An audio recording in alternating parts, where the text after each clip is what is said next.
तो बच्चों, आज की क्लास में हम 5th चैप्टर खनिज और ऊर्जा संसाधन के बारे में पढ़ेंगे। ठीक है, तो भूवैज्ञानिक के अनुसार खनिज एक प्राकृतिक रूप में विद्यमान समरूप तत्व है। ठीक है, खनिज कहाँ रहता है? प्रकृति रूप में रहता है। ठीक है, इसकी एक निश्चित आंतरिक संरचना है। ठीक है, इसकी क्या है? इसकी एक निश्चित आकृति संरचना है। ठीक है, इसकी एक अपनी आंतरिक संरचना है। ओके, तो एक खनिज विशेष जो निश्चित तत्व का योग है। ठीक है, क्या है? विशेष निश्चित तत्व का योग है। उन तत्वों का निर्माण उस समय के भौतिक व रासायनिक परिस्थितियों का परिणाम है। ठीक है, जो उन तत्वों का निर्माण है, निर्माण मतलब उत्पत्ति। ठीक है, निर्माण है उस समय के भौतिक व रासायनिक परिस्थितियों का परिणाम है। ठीक है, इसके फलस्वरूप ही खनिजों में विविध रंग, ठीक है, खनिजों के विविध रंग, ठीक है, रंग मतलब रंग को इंग्लिश में कलर बोलते हैं, कठोरता, ठीक है, ठोस, हार्ड, ओके, चमक, घनत्व एवं विविध क्रिस्टल पाए जाते हैं। ठीक है,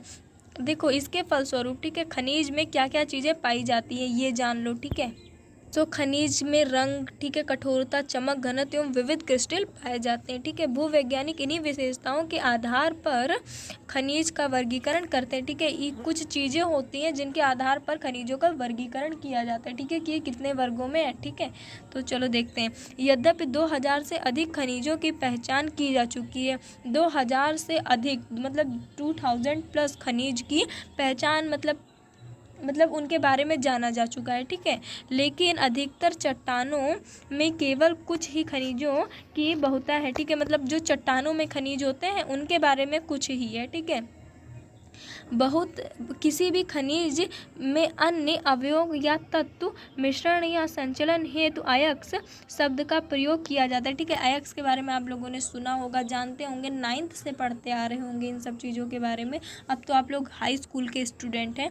ठीक है, और आप लोगों ने साइंस में इस सब के बारे में ज़्यादा डीप में पढ़ा होगा। अगर नहीं याद है तो आप लोग उठाइए 9th की बुक साइंस की और देखिए, क्योंकि बोर्ड का पेपर है भाई इस बार, तो आप लोगों को बहुत सोच समझ कर पेपर देना होगा। ठीक है, बहुत सूझबूझ के साथ। ठीक है, अयस्क प्रकृति चट्टान या तलछट है। ठीक है, ठीक है, जिसमें एक या एक से अधिक मूल्यवान खनिज है। ठीक है, इसमें बहुत कीमती खनिज है। ठीक है, मूल्यवान मतलब खनिज इंपॉर्टेंट। ठीक है, बहुत मूल्यवान खनिज हैं। ठीक है, जिनमें आमतौर पर धातुएं होती हैं। ठीक है, जिनमें आमतौर पर मतलब बेस धातुएं होती हैं। ठीक है, जिन्हें खनन द्वारा निकाला जा सकता है, ठीक है, खनन करके इसे क्या करते हैं? निकालते हैं। ठीक है, निकाल लेते हैं और लाभ पर बेचा जाता है। ठीक है, लाभ पर मतलब प्रॉफिट के साथ बेचा जाता है। ठीक है, इसे निकाल कर ऐसा नहीं है डायरेक्टली बेचना शुरू कर देते हैं। इसमें बहुत प्रक्रियाएं होती हैं। ठीक है, बहुत चीज़ करने के बाद उसे साफ करके एकदम परफेक्ट रेडी कर फिर क्या करते हैं? उसे बेचते हैं और लाभ कमाते हैं, क्योंकि अधिक से जितना वो उस पर खर्च नहीं करते उससे दोगुना तिगुना मूल्य पर बेचते हैं। ठीक है, तो प्रॉफिट तो हुआ ना।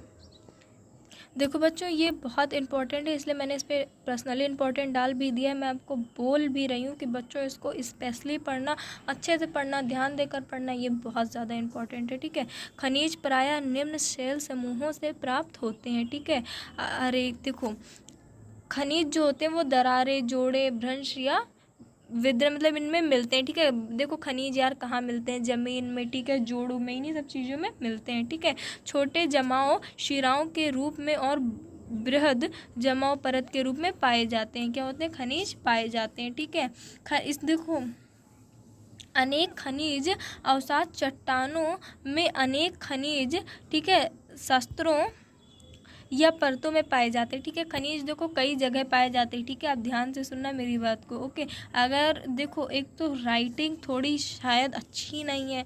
ठीक है, आपको पढ़ने में शायद प्रॉब्लम हो, सबको नहीं, कुछ बच्चों को, वैसे तो क्लियर है। ठीक है, तो मैं पढ़ भी रही हूँ, अगर आप इसे ध्यान देंगे तो आपको हो सकता है जो कुछ प्रॉब्लम हो रही हो वो दूर हो जाए। ठीक है, तो इनका निर्माण क्षैतिज परतों में निक्षेपण, संचलन व जमाव का परिणाम है। ठीक है, कोयला तथा कुछ अन्य, ठीक है, कोयला तथा कुछ अन्य प्रकार के लोहा आयस्कों का निर्माण लंबी अवधि तक अत्यधिक ऊष्मा व दबाव का परिणाम है। ठीक है, कोयला जो है तथा कुछ अन्य प्रकार के लोहा अयस्क हैं, ये सारे क्या है? अयस्क हैं, का निर्माण लंबी अवधि तक अत्यधिक ऊष्मा व दबाव का परिणाम है। ठीक है, लंबी अवधि तक मतलब लंबे समय तक। ठीक है, लंबी अवधि मतलब लंबे समय तक। ठीक है, कोयला एक अयस्क है एक प्रकार का। पहले पहले की आज के टाइम पर भी मेरे ख्याल से कुछ ट्रेनें इसी के सहारे चलती हैं, ठीक है। पहले तो 95% ट्रेन कोयले से ही चलती थी। अवसादी चट्टानों में दूसरी श्रेणी के खनिज में जिप्सम, पोटास आदि चीज़ें आती हैं, ठीक है। ये भी सारे क्या हैं, एक तरह के खनिज हैं, ठीक है। खनिज देखो कई तरह के होते हैं, कई प्रकार के होते हैं, इसमें कंफ्यूज होने वाली कोई बात नहीं है, ठीक है। और कोई भी ऐसा इंसान नहीं है जिसको संपूर्ण ज्ञान हो, ठीक है। खनिज का निर्माण जो खनिज का निर्माण होता है वो एक अन्य विधि धरातलीय चट्टानों का अपघटन से भी होती है, ठीक है। बॉक्साइट का निर्माण इसी प्रकार होता है, ठीक है। बॉक्साइट का भी निर्माण उत्पत्ति इसी प्रकार से होती है, ठीक है। तो पहाड़ियों के आधार पर घाटी तल की रेत में जलोढ़ जमाव के रूप में भी कुछ खनिज पाए जाते हैं, ठीक है। देखो खनिज कहाँ कहाँ और कितने तरह से पाए जाते हैं, ठीक है।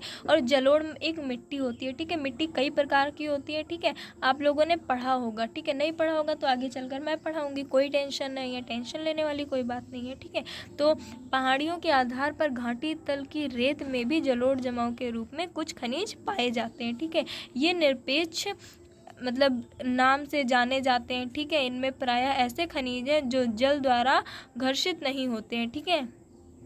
इन खनिजों में सोना, चांदी, टीन आदि चीज़ें प्रमुख होती हैं, ठीक है। सोना भी एक प्रकार का खनिज है, ठीक है। लेकिन ये सारी चीज़ें पाए जाने के बाद में ऐसा नहीं है कि इन्हें डायरेक्टली यूज़ किया जा सकता है, ठीक है। मैं आपको ये सेकंड बार बता रही हूँ। महासागरीय जल में भी विशाल रूप या मात्रा में, ठीक है। विशाल मतलब बड़ी, ठीक है। बड़ी मात्रा में खनिज पाए जाते हैं, ठीक है। महासागरों में भी खनिज पाए जाते हैं, ठीक है। हर जगह खनिज पाए जाते हैं। फिर भी सामान्य नमक, ठीक है, सामान्य नमक जो हम यूज़ करते हैं ओके, मैग्नीशियम तथा ब्रेनाइट ज़्यादातर समुद्री जल में ही, ठीक है, होते हैं, ठीक है। और नमक कहाँ से प्राप्त होता है, समुद्र में, ठीक है। समुद्र का पानी हम लोग यूज़ क्यों नहीं करते, क्योंकि वो खारा होता है, ठीक है। ये सारी चीज़ें एक नॉर्मल चीज़ें आप लोगों को पता होनी चाहिए, पर फिर भी मैं बताती रहती हूँ क्योंकि ये आप लोगों के लिए बहुत काम की चीज़ें हैं, ठीक है। और गांधी जी ने इसके लिए भाई वो भी तो आंदोलन भी चलाया था नमक के लिए, ठीक है। ये सारी चीज़ें आप लोगों को पढ़ना है, ठीक है। महासागरीय तली भी मैग्नीज से धनी है, ठीक है, यूज़ में है, ठीक है।